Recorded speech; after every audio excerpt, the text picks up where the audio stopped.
Narito na naman tayo para sa isang napaka-sweet at nakakakilig na love story nila Kalingap Edu at Ate Viancy.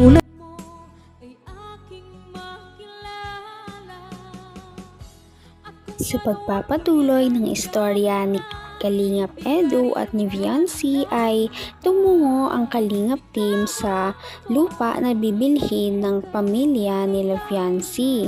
Dahil nga meron ng sapat na pondo ang Kalingap team, tulong na rin ng mga sponsors. Pumunta sila sa bagong lupa at doon nakipag-usap sa may-ari. Pagkatapos naman noon ay agad-agad na silang nagpirmahan ng kontrata at nagbayad.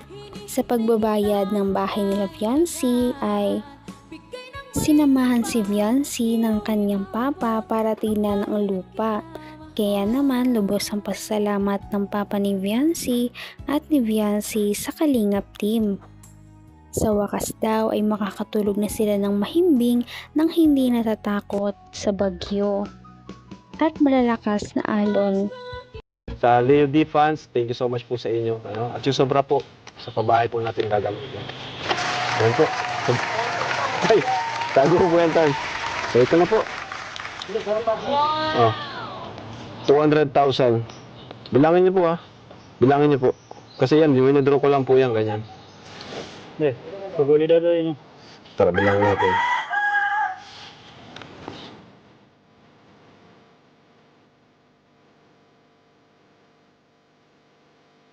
Ito po. 5, 6, 7. Ito 5, 6, 7, 8, 9, 90. 1, 2, 3, 4, 5, 6, 7, 8, 9. Sakto? 10. Nabanggit nga ni Kalingap Rab na sa lahat ng Kalingap Angels ay si Viancy talaga ang may pinakamahal na lupa. Kaya naman, sabi niya ay magpasalamat daw si Viancy sa kanyang mga sponsors na sobra-sobra ang pagmamahal at suporta sa kanya. Biruin mo na libre na ang kanyang lupa at may sobra pa para sa pagpapagawa ng kanyang bahay. Grabe talaga ang mga tulong na dumarating kina Viancy, kaya naman sabi ni Kalingap Rab ay sana huwag magbabago si Viancy at ang kanyang pamilya dahil doon sila nagustuhan ng mga sponsors at mga supporters para naman tuloy-tuloy lang ang kanyang mga biyaya na dumating.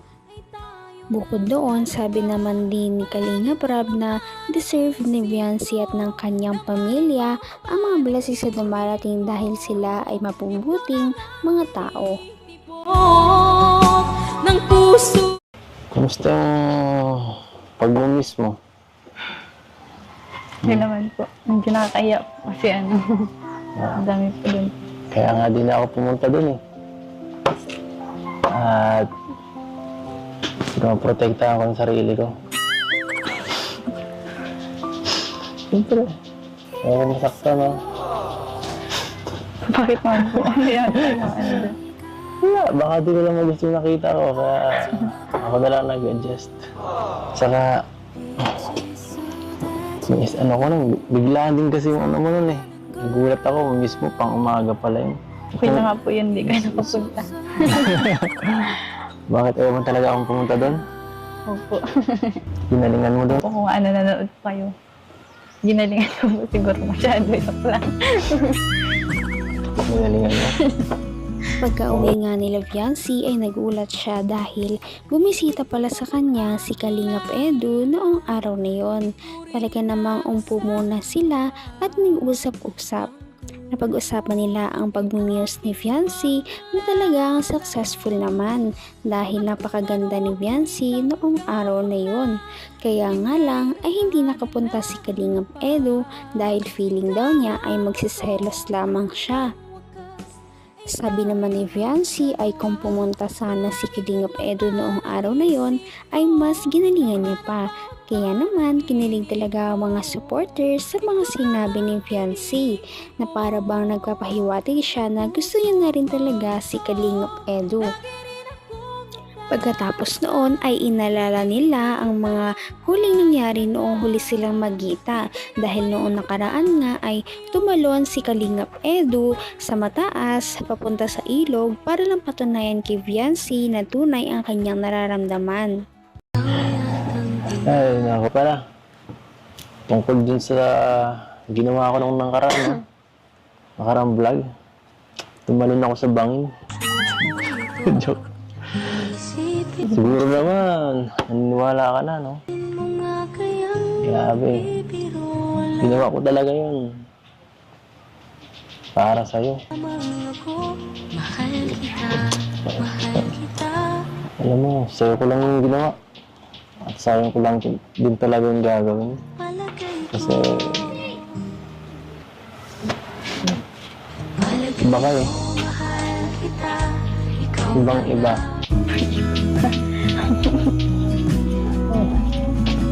Wala man pa akong pinagkaiba sa ibang babae.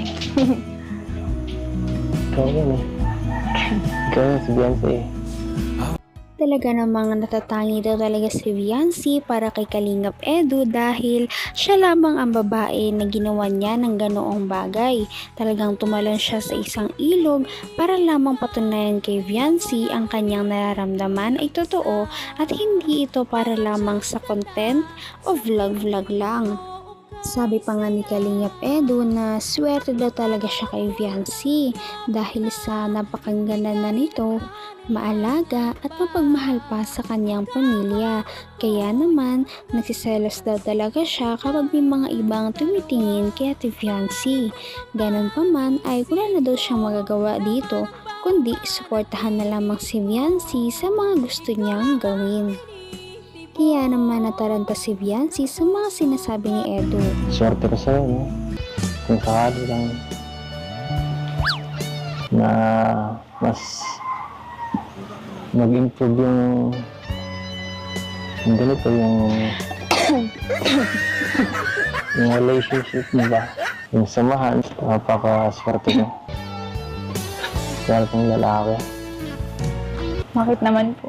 Ba't naman po kayo swerte? Bakit maswerte? Kasi nga, halos nasa iyo lahat ng katangian ng nagugustuhin ng ng mga kalalakihan dyan. Mabait, maganda, maalaga ka pa. Nakikita ko yan lahat, no? Inaano ko yan. Kahit nga paulit-ulit si Ate Viancy na hindi naniniwala kay Kalingap Edu ay pinapatunayan pa rin ni Kalingap Edu at sinasabi kung ano ba talaga ang kanyang nararamdaman para kay Ate Viancy.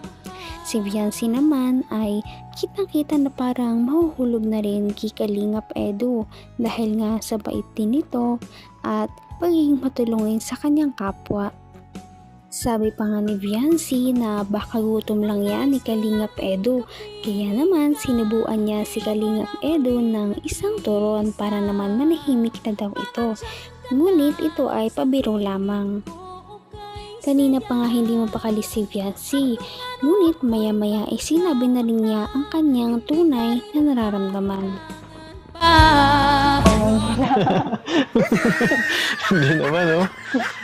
Saan ako dun, Pag-isipan niyo po muna mabuti yung mga sinasabi niyo. Kasi kami po mga babae, mabilis lang po kami ma-fall. So, sinasabi mo,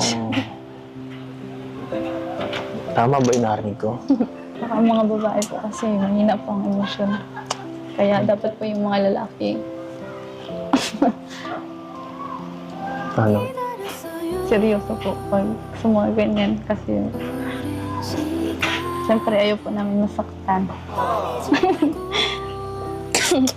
Sinasaktan? Kaya nga po pag-isipan niyo po mabuti yung mga sinasabi niyo.